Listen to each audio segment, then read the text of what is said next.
ես ամբիոնից ուզում էի նաև երկու կարևոր հարցի վերաբերյալ խոսեի, առաջին այն, որ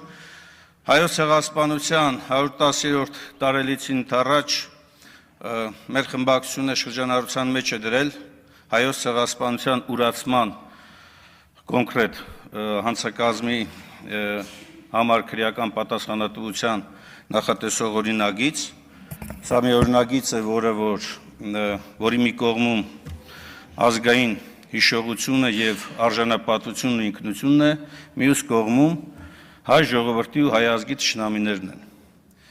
Ես կարծում եմ առաջիկայում ընտրության հնարավորություն պետք է ունենա յուրաքանչյուրը եւ առաջին հերթին քաղաքական այն մեծամասնությունը, որ այսօր որոշումներ է կայացնում Հայաստանի Հանրապետության անունից։ Հուսամ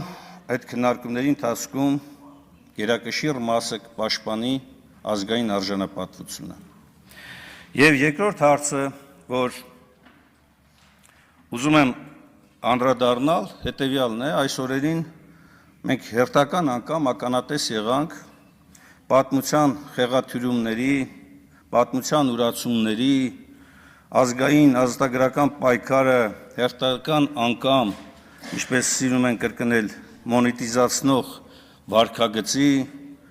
վիրավորանքների եւ ազգային ժողովի նիստերի նախագահողների կողմից քար լռության այդ ամեն ինչին, ու ուզում եմ նաեւ հիշեցնել, որ ամեն մի խոսք նաեւ պետք է բավարար հիմքեր ունենա հետագայում համապատասխան հիմնավորումներ ներկայացնելու։ Սուտն ու կեղծիքը եւ մեր պատմությունը խեղաթյուրելը պայքարողին այսօր նսեմացնելը ոչ մի լավ տեղ չի տանելու։ Եվ հիշեք, падգամավորի կարգավիճակից, իշխանական կարգավիճակից դուրս կյանք կա։ Այդ կյանքում պետք է դուրս գաք մարդկանց մեջ, պետք է մարդկանց հայացքներին նայեք եւ պետք է պատասխան տաք։ Շնորհակալություն սեփական փորձով կիսվելու համար, պարոն Մինասյան։ Խմբակցության անունից քաղաքացիական պայմանագրի խմբակցության ղեկավարը ելույթ կունենա, Հայկ Կոնջարյանը, համեցեք պարոն Կոնջարյան։ Ես խնդրեմ տեղից մի խոսացեք։